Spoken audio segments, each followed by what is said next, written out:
普段はね乾燥防止のためにこのプラスチックのケースを置いてますけれども、1500ルクスぐらいになるように置いてます。3段階光選べますけれども、コケテラリウムで水苔使う人はなかなかいないんですけれども、平置きで520ぐらい、上にですね天窓があってちょうどいい光量が保てる。光をですねうまくコントロールしていただくと、障子越しの光なのでかなり柔らかくなっていると思います。はい、皆さんこんにちは。西洋苔園の苔見沢です。いつも動画をご視聴いただきまして誠にありがとうございます。今日はですね視聴者様よりコメントいただきまして、メデルシリーズの、成長の様子の動画を前回お伝えしたんですけれども、その置き場所とかどういう場所で育てているのかも合わせて見てみたいというですね、コメントいただきまして、いや本当そうだなと思いまして、今日はその動画を撮りたいと思います。で、メデルシリーズをですね西洋苔園で自宅で育てている場合の、置き場所、どういったところに気をつけておいているかとかですね、そういったご紹介と、あとはメデルシリーズだけではなくて高野の万年草の岩の苔テラリウムとかですね、それ以外にもプライベートで作っている苔テラリウム、自宅に置いているものをですね全てご紹介していきたいと思います。で今日ご紹介するのは自宅の中に置いているものだけになるんですけれども、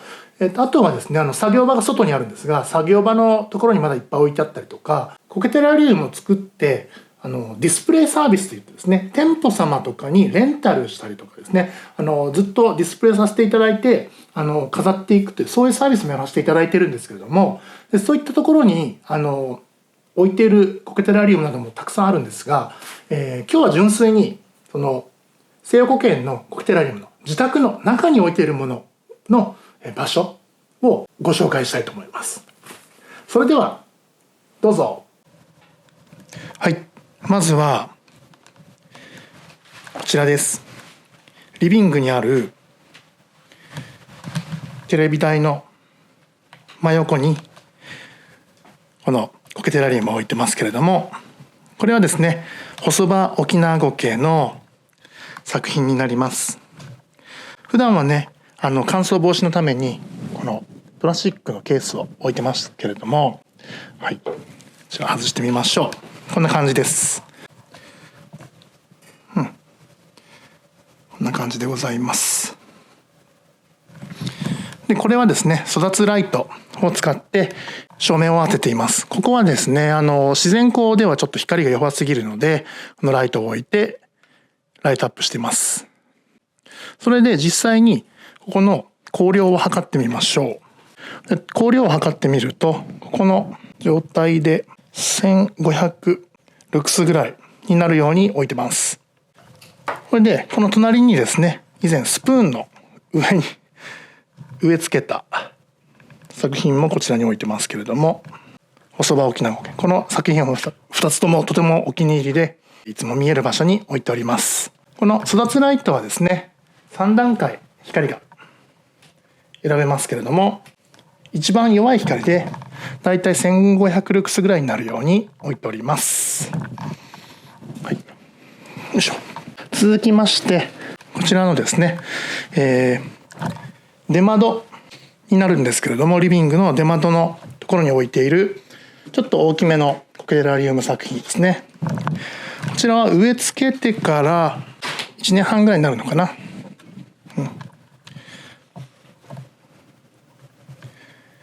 水苔とかを使っています。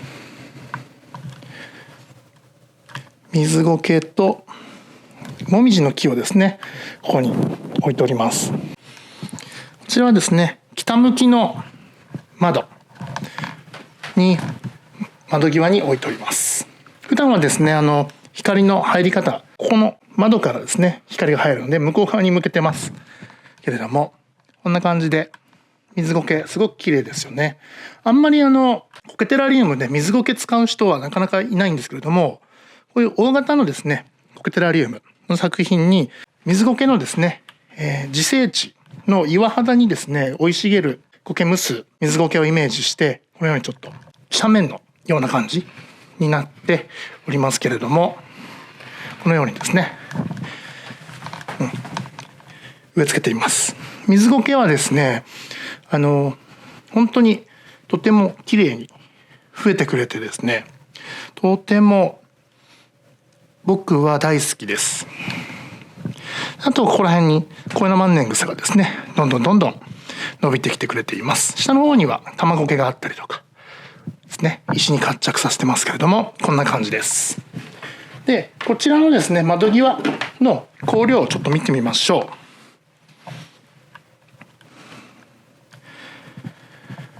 ちら。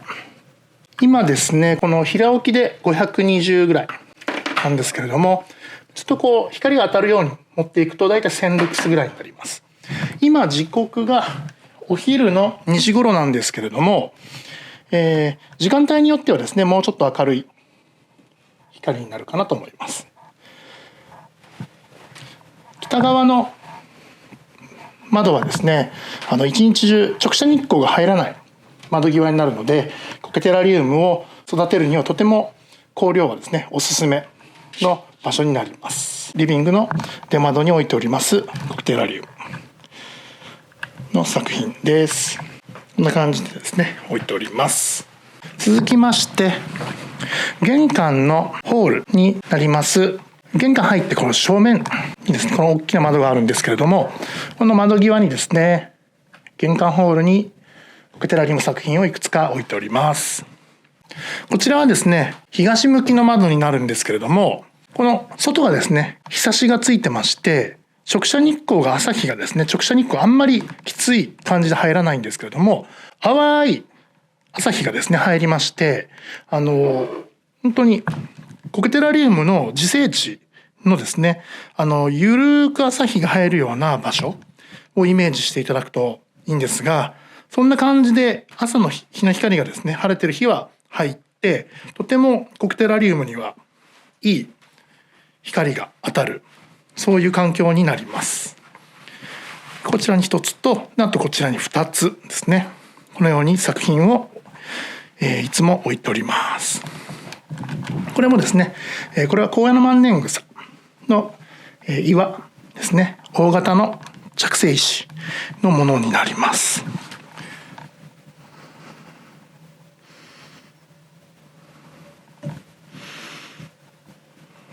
ちょっと光の当たり方で綺麗に見せるの難しいんですけれども、すごいモコモコになってますよね。この作品は私も大好きな作品です。で、育成状況もかなり良くてですね、どんどん、新芽がですね、モコモコと出てきています。こちらはですね、オンラインストアでもこの作品そのままを販売しておりますので、もしこの実物欲しい方がですね、オンラインストアでご購入いただければ発送いたします。こちらも小型のものになるんですけれども、直接、溶岩石にですね、小屋万年草を、巻き苔しています。この作品ですね。よく見ていただくと、どんどん芽吹いてきているのがわかるでしょうか。こちらもですね、とてもいい環境で、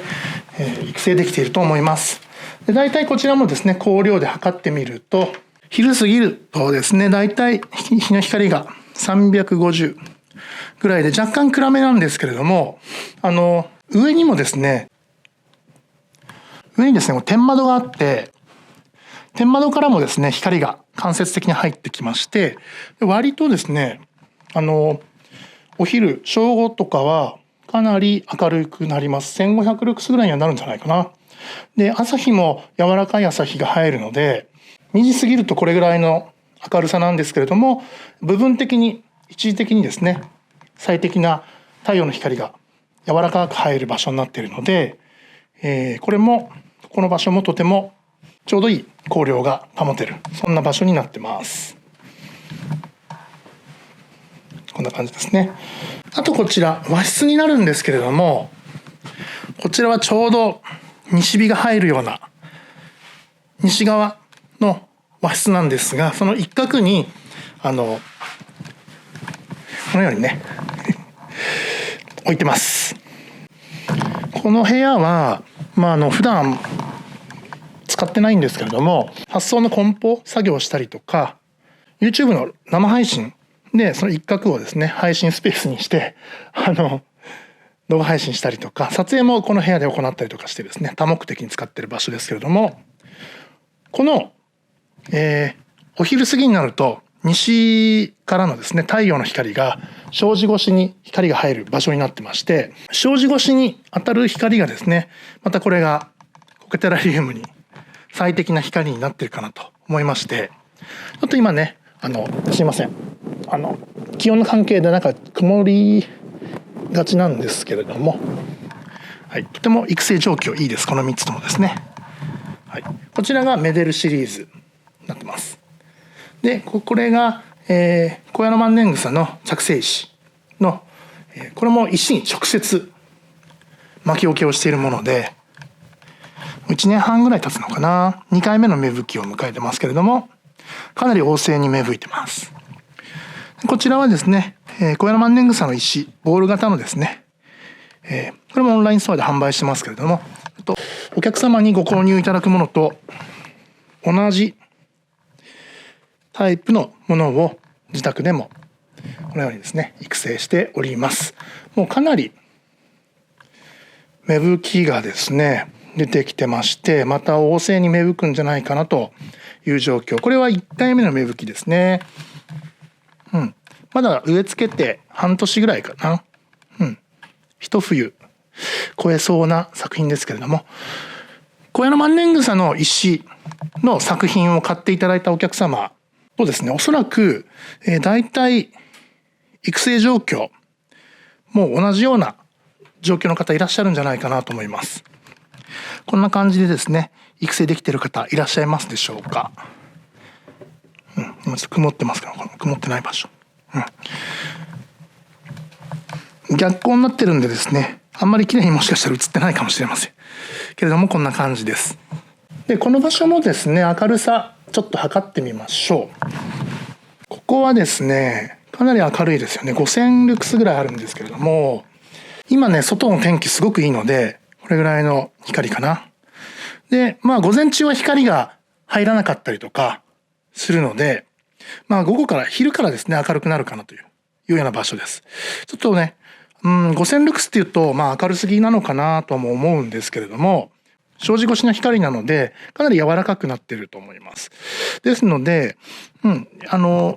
育成状況としてはですね、とても明るすぎてもですね、葉焼けなども起こらず育成できているかなというような、そんな状態です。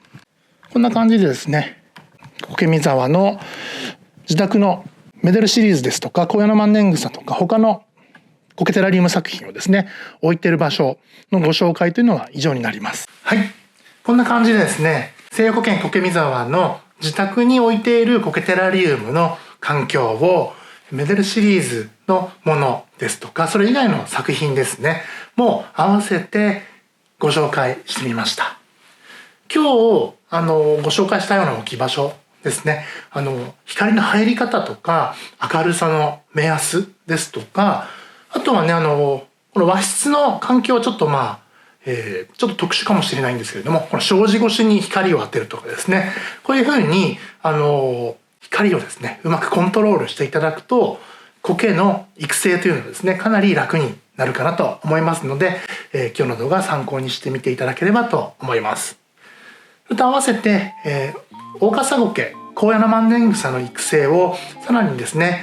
上手にやりたいなと思われた方は、西予古県の製品買っていただければですね、高野の万年草大笠苔